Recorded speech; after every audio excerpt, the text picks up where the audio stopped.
All right, a few minutes early. I know I may have a minute or two early, 1 minute early. But hey, that's the way it goes in rock and roll land. I have.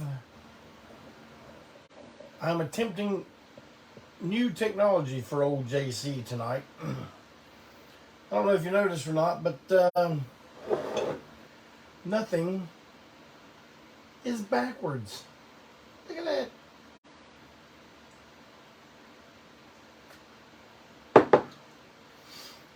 Well, that's what's going on. I took a page out of Malcolm Tent's um, broadcast book, and I am looking at a laptop where hopefully I can see your comments a lot better than I have been able to in the past. Let me see if I can make this happen here. Yeah, I know y'all are like, damn, you should have had this figured out. Yeah, I know, but oh shit, I don't want to do that. Yeah, I pretty much don't know what I'm doing here. Oh, wait, here we go. Yeah, oh, now I got the damn double. All right, now I got the sound off. But now I can't see any of your comments. Well, that's just fantastic.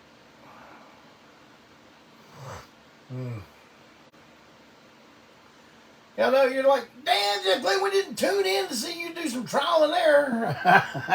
No. Don't worry, I'll get this figured out here. Let's see. Oh, shit.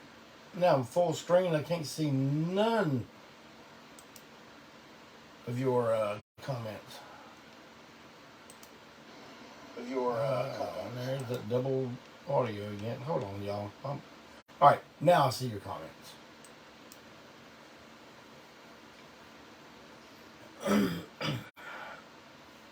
All right.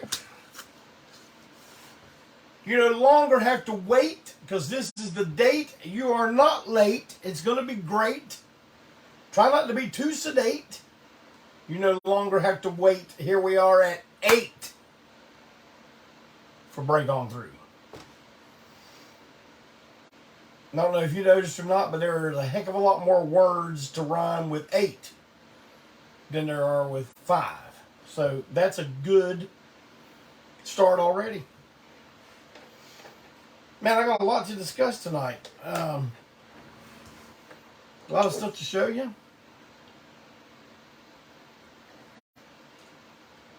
I'm drinking a little elixir here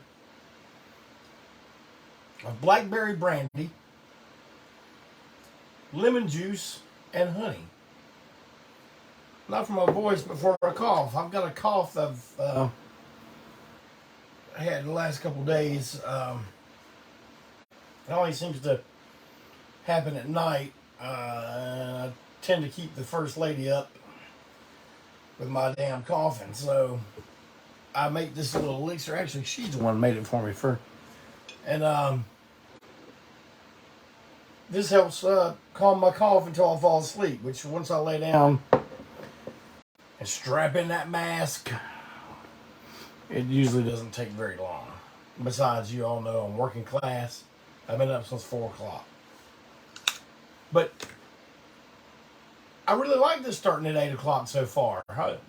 Let's see how I feel around 8:30. I'm very clear-minded. I'm not hungry. Because we ate dinner at 5:30 or 6. We ate at 6.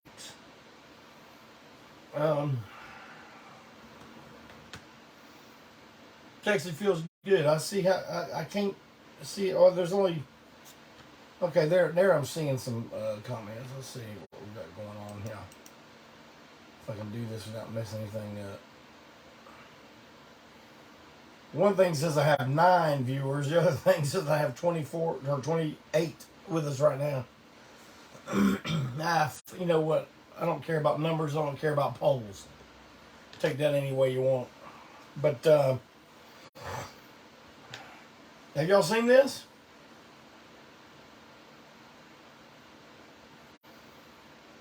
the Cosmic Commander of Wrestling brand new iron-on patches, 3 inches.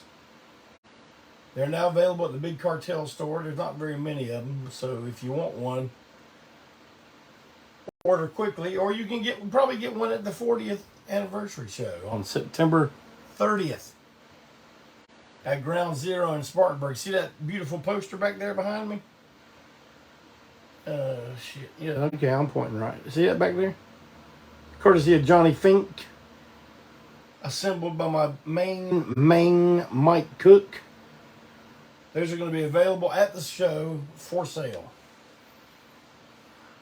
And you know, as the weeks go on, leading up to the 40th anniversary, you know, the shows are going to be a lot more focused on that and telling you what's going on. But I'm not going to say too much too early, because then a couple weeks before, y'all will have forgotten everything. Damn, what are y'all going to do? Well, I already told y'all, but I don't know. So, you know, going to fix it so you hear it closer it gets to it. And I'm not saying just y'all forget. I won't forget either.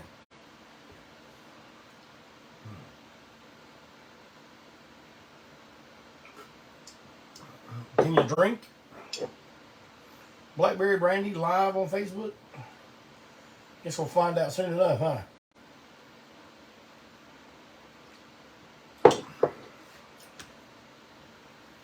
I want to lay something on you. If you happen to be in the area, if you happen to be around Philadelphia town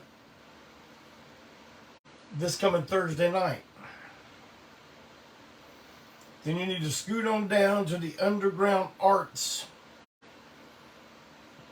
I don't know what to say yet. Underground, a place called Underground Arts at 6 p.m. Eastern Standard Time. Because if you are, you will be sitting down and watching Stabbed in the Face, the documentary of our good friends in the band Eat the Turnbuckle. We shared the stage with them quite a few times. I understand I'm in the documentary. A couple of those guys told me they formed the band to open for us at a show in Philadelphia. They didn't even have the band. It's like, oh, ANTiSEEN's coming to town. Oh shit, let's get a band together. So I'm very honored if that is indeed the case. Let's see if they say that in the documentary. We'll see. Unfortunately, I will not be able to go. But if you are in that area, this coming Thursday night at 6 p.m., don't dawdle. This thing may sell out. So, if you can get tickets now, you know, just look on Facebook on Jason Goldberg's page. There'll be information on how to get your tickets and where to go and all that stuff. All right. I have word from the man himself.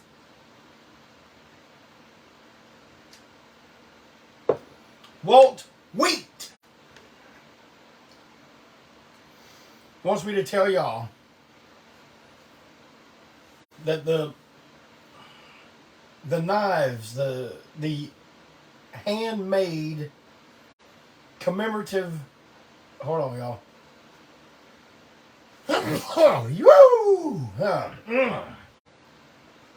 The handmade commemorative 40-year anniversary knives, the production of them is being put on hold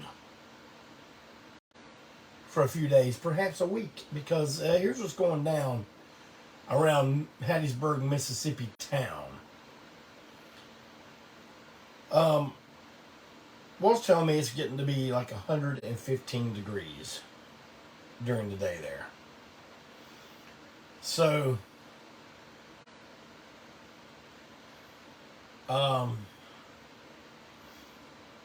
And I don't know how many of you know this or not, but Walt does landscaping, so he's out in it. We did some landscaping here while he was here in town for the rehearsals for the 40th anniversary show. And, you know, being working class, working in a warehouse, we experience the heat, but we don't experience the sun like someone who works outside. Anyway, what's happening is he's getting off, you know, off of work, going home when he should be normally forging the knives and all that. But man, you're talking, you know, that's the hottest part. People think, oh, 12 noon, hottest part of any day is 5 p.m. to 7 p.m. That is the hottest part of the day. And it's too much for him at this moment. So 115, been in it all day, come home, start a big fire, it's hot enough to melt steel. Yeah. So he said, look, man, I'm just going to have to take a little break until, you know, the weather comes down to at least in the low 90s. So I'm sure, I know you all will understand. You're a very understanding bunch. You understand when we get behind the 8 ball a little bit. So never fear, you will get your knife. Anyone who's gotten their knives so far, how about some pictures? How about showing us some pictures? Maybe some pictures of y'all posing with them or something, you know, something good. In other words, you got to show us something.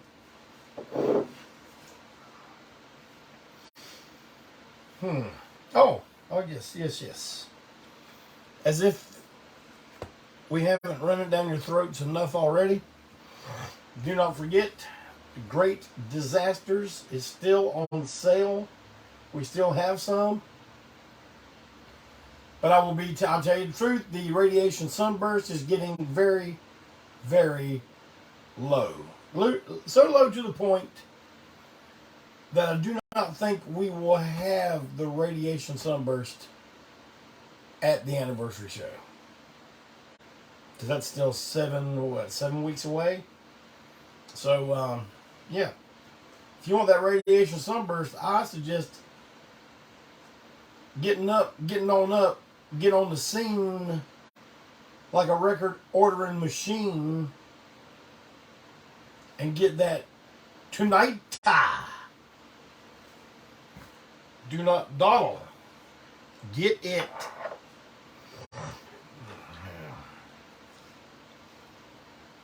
And the CDs. Okay, I got another batch of CDs. See, what's happened was we were guaranteed X amount, and they came, like half of our amount came expedited mail from the great country of Japan. Now, the other half is on a slow boat from Japan. Because, man, you folks that don't mail stuff, it's unreasonable what these rates are, especially if you send anything to the Pacific Rim. So the only way to make that affordable was that they send half of it by boat. Now, see, the U.S. doesn't give you that option anymore. You used to have that option all the time. Hey, do you want it to go fast, or do you care how fast it gets there? And then it was relatively affordable. But they don't have that option to go by boat anymore here. But from coming to other countries to here, that option is still alive and well. But my main Dennis Highland came to my rescue and sent me 2 shipments of supplemental copies to fill the orders that I had. Man, the CD took off way better than we imagined it would, which tells us our audience still demands and likes CDs. So look forward to some of the old titles coming out on CD. Look forward to some CD-only releases. And look forward to CDs coming out of the new releases. Lots of people bought both, of which we are very grateful. Thank you. Let's see what we got here. I had a pretty good mail day yesterday. Let me show you something. I got some mail that came to me from the Frehley city. Oh man, I gotta get used to this, man. From the Frehley city of Detroit. From a Maine, Lance Rundgren and his band Busby Death Chair. Look at that great cover. Great stuff. Burning bridges. Man, that's what it's all about right there. Burning a few bridges. Nice back cover. One thing that really got old JC's attention here was the color of vinyl that it is. Look at that. You know, old JC's got a soft soft spot in his heart for some good old orange vinyl. There it is. And because Busby Death Chair knew something that we didn't, it's also available on CD. So look them up on Facebook if you're interested in hearing some good old Detroit raunch and roll. Check out our good pals, Busby Death Chair. All right.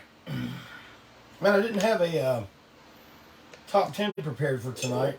You think, well, damn, Jack Lady, you got all this extra time. Why can't you get us a damn top 10 going there, son?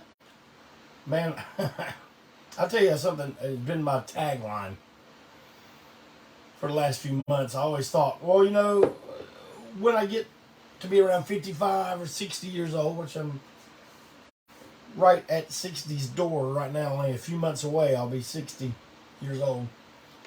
I thought my life would slow down some. You know, and life would be a little slower, a little easier. Boy, did I think wrong. That has not been the case at all. Man, it's like, I don't know what the hell, man.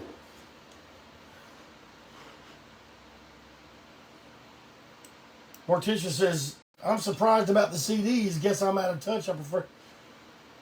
I didn't know what to think. Malcolm mentioned this to us, 2 years ago. He's like, man, I don't think, the popularity of CDs is really waning that much. Especially not in our ilk. I mean, and I just didn't see it because I didn't buy CDs no more. But, Morticia, I'm with you. I always prefer the record. I prefer vinyl. But, hey, if the punters want CDs, then we will provide CD options of ANTiSEEN releases.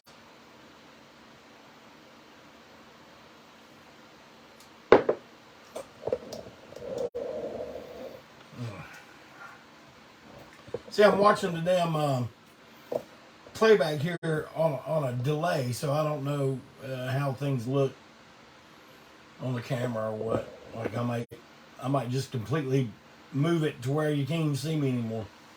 Who knows? But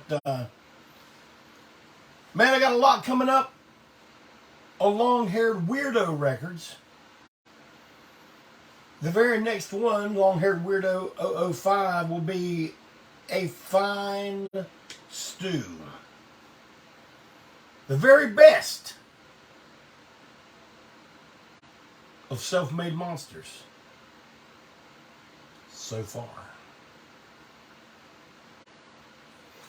And as soon as we have a release date for that, I'm going to have right here live on Break On Through. I can probably get Eddie to come at 8 o'clock But yeah, I'm gonna have him here on Break On Through with me again, and we'll talk about the best of CD for his fabulous band, Self-Made Monsters.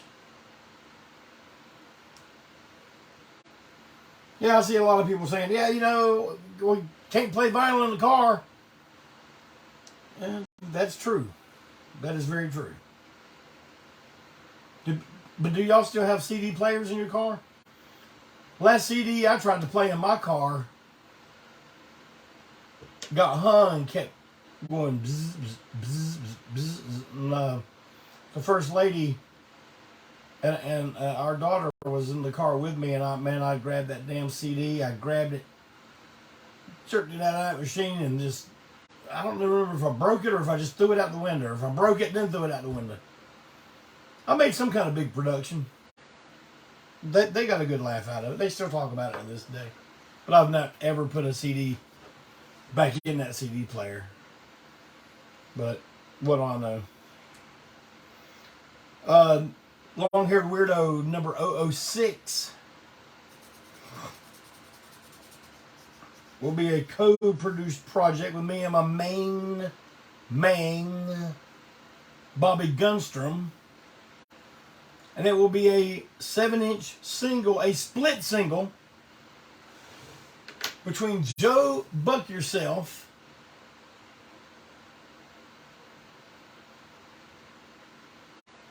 and Joe Young.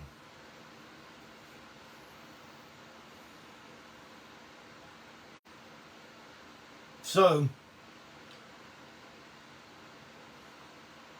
you might wonder what Joe Young track. Well, the track that Joe is doing is called Feedback Serenade.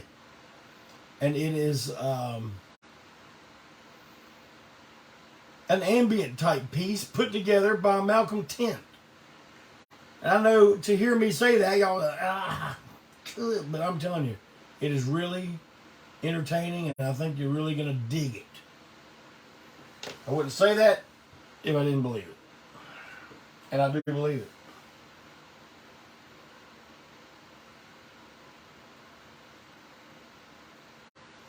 All right, everybody's telling me what they got, what they don't have now.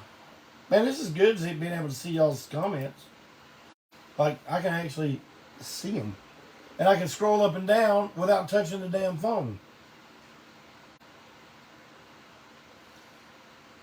That is all right in my book.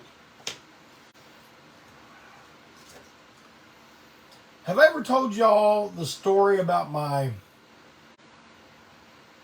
brief acquaintanceship with the one and only Rudy Ray Moore?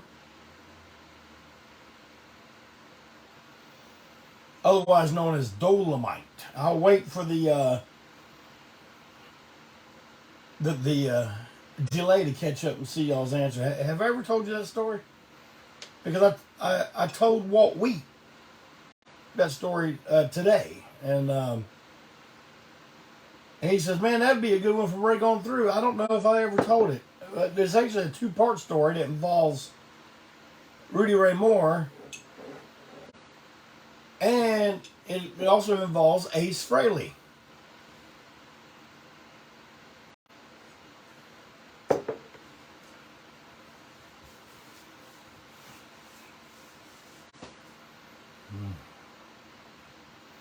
Mark Deal says, "Dear Lord, please." All right, well, you know what? That's all I need. All I need to hear is Mark Deal say that. And here we go.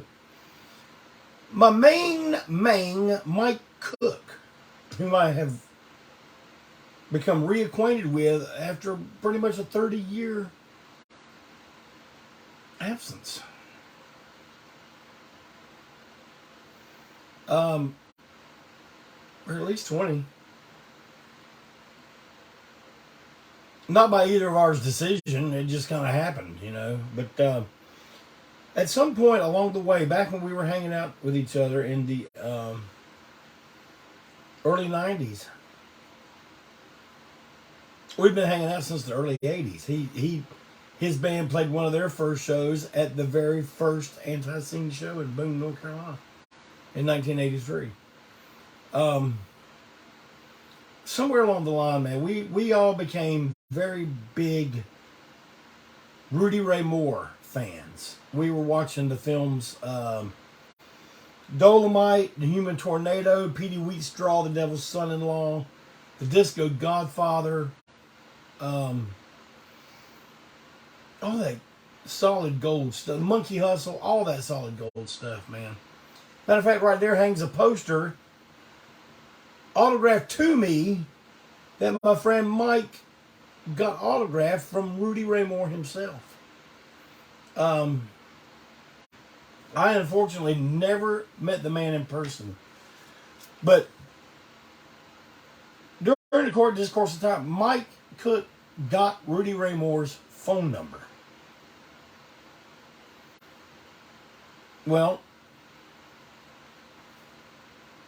this was before the internet, before cell phones. What did y'all do on a Friday night or a Saturday night? Well, me and the boys would just sit around and drink. Listen to records, and if we got drunk enough and it got late enough, well, we'd start picking up the damn phone and just calling people. Well, man, it's like I never had the guts to just call him up out of the blue, Rudy Ray Moore, you know. So I had to get a few shots of Evan Williams down first, and so I drank a couple shots of courage, and I called him up. And damn, man, if he didn't answer the phone. Hello. Hi, can I speak to Rudy Ray Moore, please? This is he. Rudy Ray, man. I'm Jeff Clayton, man. I'm a big fan of yours. And I live in Charlotte, North Carolina, man. And I gotta tell you, this is quite an honor to be speaking to you. And man, he was so cordial and so nice, and just, you know, if it had been me, I said, well, I don't know what time it would have been out there, but, you know, I'd have been like, what the hell are you calling here for, you son of a bitch, and hung up. But he didn't.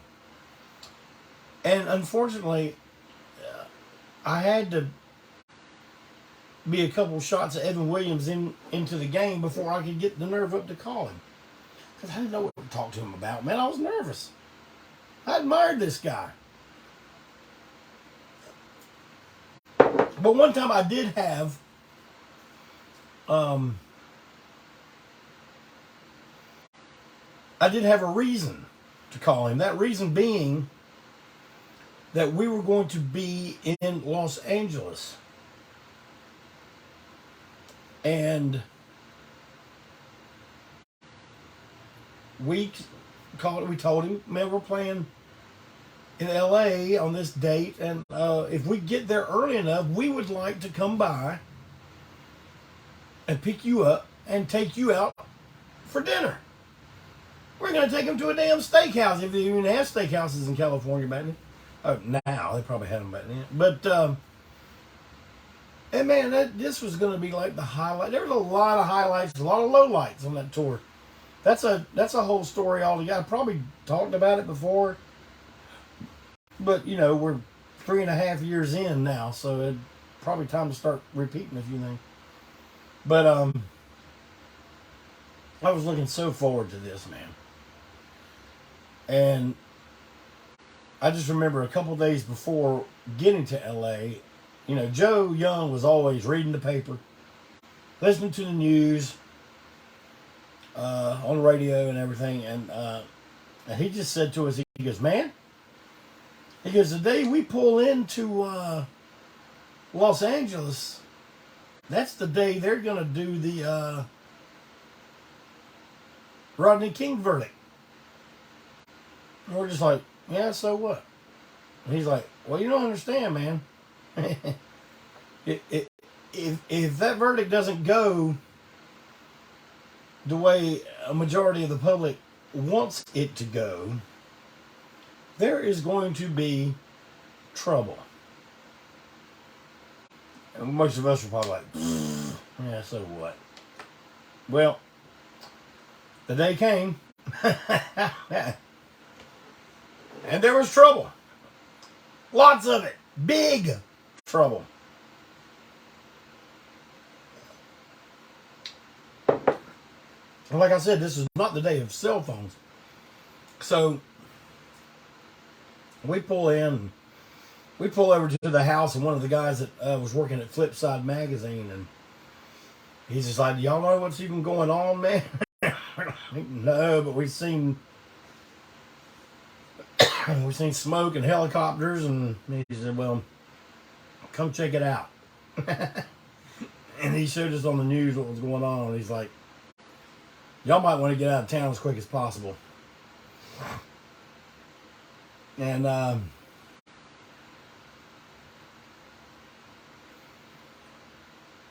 so we did. And I had no way of calling Rudy Ray, but you know what the guy did? Just to tell you what a sweet guy he was. He called my house and talked to my wife at the time, and just wanted to know that if she had heard from us, I wanted to know if we got out of the city okay. And you know, she told me, yeah, they're safe. They're headed toward Albuquerque. And man, I always really appreciated that. And I talked to him a few times, but then I kind of stopped calling him. I just tried to bug the shit out of the guy. And but I never did get to meet him in person. That's one of my regrets. He did play Atlanta at some point, but for some reason I couldn't go. Probably because I'm working class. Didn't have any PTO time. Had to report to the firm instead of going to the Rudy Ray Moore show. But, oh well. I do got these memories. And, of course, we've got his body of work still out there in one form or the other. And his films and the excellent biopic where Eddie Murphy played him. It was excellent. If you haven't seen it, My Name is Dolomite. I think it's on Netflix. Yeah, we just figured out how to log into Netflix again the other day. I think I'm going to watch it again. But anyway, the second part of this story, around this time is when this was pre-96. So why I say 96, to let you know that the Kiss reunion, the makeup reunion of the original 4 members had not happened yet. I think it was probably still 2 years away. But because they came to town so often, we saw the Ace Frehley band, and I knew a girl that used to come into the repo store who dated the drummer. He was a New York guy. But she brought him in and introduced him to us, and he was a young guy, and it turned out he played in the group Black Lace, New York metal band. And I knew who they were. And so I got to know him. They come back a few times, and one time I just said to him, I'm working at Repo. This is when Jimmy Repo let us pretty much run the store across the street called Repo Cheapo. And I told those guys, I said, hey man, if y'all want to shop in here after the show, where no one's bugging you and shit, he said, I'll come open it up and let y'all shop. And they were like, wow, really? I was like, yeah. And so, Budgie and Richie Scarlett and the bass player, whatever, Ace didn't come, but them and maybe some of their road crew came. And, they bought shit. I wasn't giving it to them. They weren't expecting it for free. And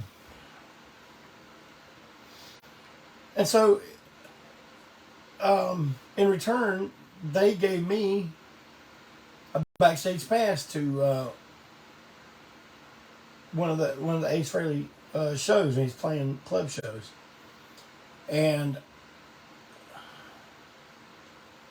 so I go back there, and man, right there he is. He's 2 feet away from me. It's Ace Frehley, a guy I've admired all of my life.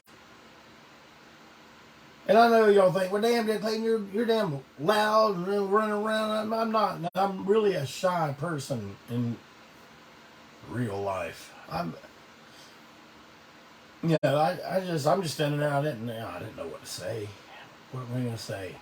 Man, the kiss was great. Yeah, ain't heard that. But so I just go and I hang out with Budgie and Richie Scarlett and all them, and we're all sitting in folding chairs and you know, having some stuff to drink and stuff, and just sitting around talking. And Budgie just goes, Jeff, tell these guys about you calling Rudy Ray Moore on the phone, because I told him that story. And man, Ace's ears perked up like ding. And he gets a folding chair and comes and puts it right beside me. Sits down beside me, looks at me and goes, you know that guy? And I'm like, well, yeah, I talked to him on the phone quite a bit. And they're like, man, what did he say? What kind of stuff did he say? You know, and I'm sitting there, relaying the conversations the best I can remember it.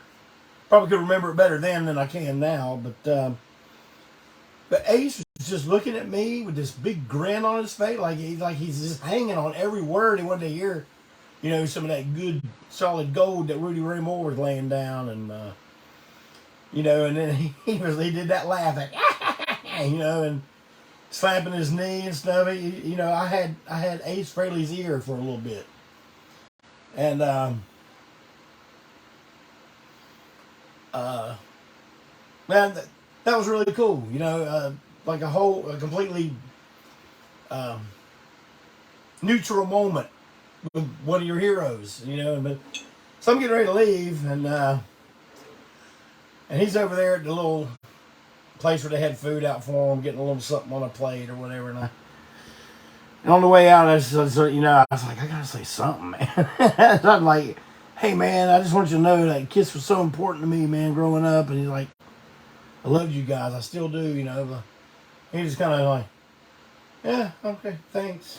Like, yeah. He didn't want to hear that. Hey, did you talk to Rudy Ray Moore? Well, hey, pull up a chair here then, son. I need to hear this. That's pretty good. The Blackberry Brandy may be taking effect. I'm starting to get it loose now. It's like almost 9:15. Anything you want to ask me about? I can see your questions now. I know we got that little delay, and I'll probably go, well, fuck it. And then y'all send like 50 questions. But let me know. Say something. We got a few more minutes. Yeah, Amy Lynn says that Ace is playing their neck of the woods. Yeah, Steve Wenzel and Barry and Sir Barry Hannibal, they're going to be there. Kelly Hellstrom wants to know if there will be a Jeff Leppard reissue.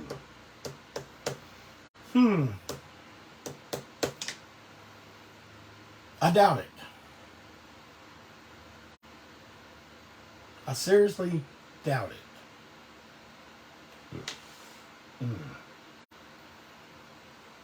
Well, I'm going to be sleeping good tonight.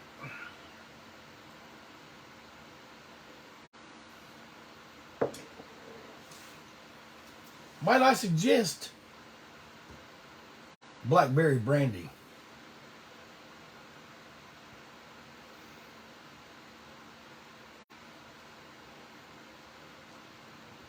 Mondo's asking, was Richie Scarlett my gateway to Michael Bruce? No, I was Michael Bruce's gateway to Richie Scarlett, is how that worked. Man, that's a long story. You know what? I need to tell that because we just reissued Here to Ruin Your Groove. You know, it's like Great Disasters come out, and we completely dropped Ruin Your Groove, man. I gotta let y'all know, man, that the 2-record set of Here to Ruin Your Groove, the reissue, one of the most elaborate packaging jobs we have ever done on any release. It's still available. You order that with a Great Disasters, man, you have got a rockin' party and a festival for your eyeballs when you open that damn package up, yeah? But yeah, I'll talk about that. Now, Mondo, you may have to remind me. You know, old JC forgets stuff a lot, but I need you to remind me of that, and I'll talk about that next week. That's a very good topic. But I can't tell it now and wrap it up in, you know, just a matter of minutes, because it requires great detail that I must convey. But I will tell you this, though. Tomorrow night, 7 p.m. on the Malcolm Tent Facebook page, it'll be a new edition of Tent Talks Tunes. It's been a while since he's done one, since he's been on the road with Profanatica. But I'll tell you,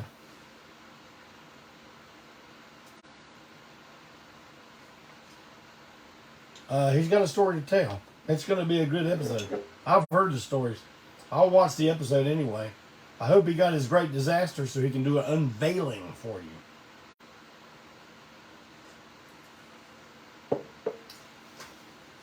Well, I'm getting ready to wrap it up, man. This is pretty fun at 8 o'clock. I think I am of pretty sound mind. You're like, yeah, they got Blackberry Brandy, got that mind sound and everything. Don't forget this. September 30th at Ground Zero, Spartanburg, South Carolina, with special guest Sweet Georgia Brown and Joe. Buck yourself. Well, there you have it, folks. The maiden voyage of the 8 p.m. break on through. Clinton says he likes the 8 p.m. setup.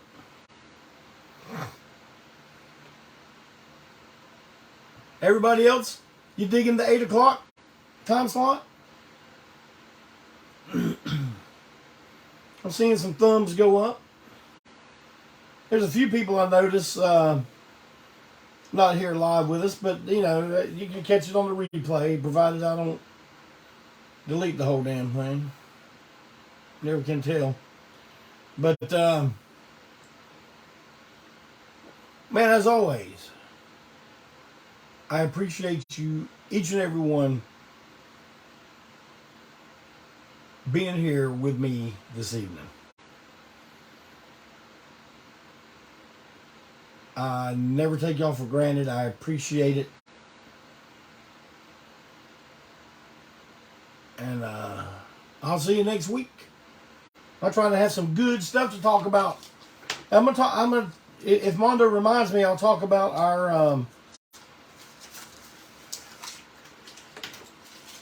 our dealings with Michael Bruce. And in case you don't know who that is, there's the original guitar player and songwriter for the original Alice Cooper group. Other songs that you know and love, Be My Lover, School's Out, all that, yeah, he wrote those. He had a hand in them, if he didn't write the whole damn thing. So, I hope you all have a good night, and I hope you have a great rest of your week. It's been a pleasure hanging out with y'all. Now, until I figure out what the hell I'm doing with this, I got to flip this phone around and turn. Good night, everybody, and thank you.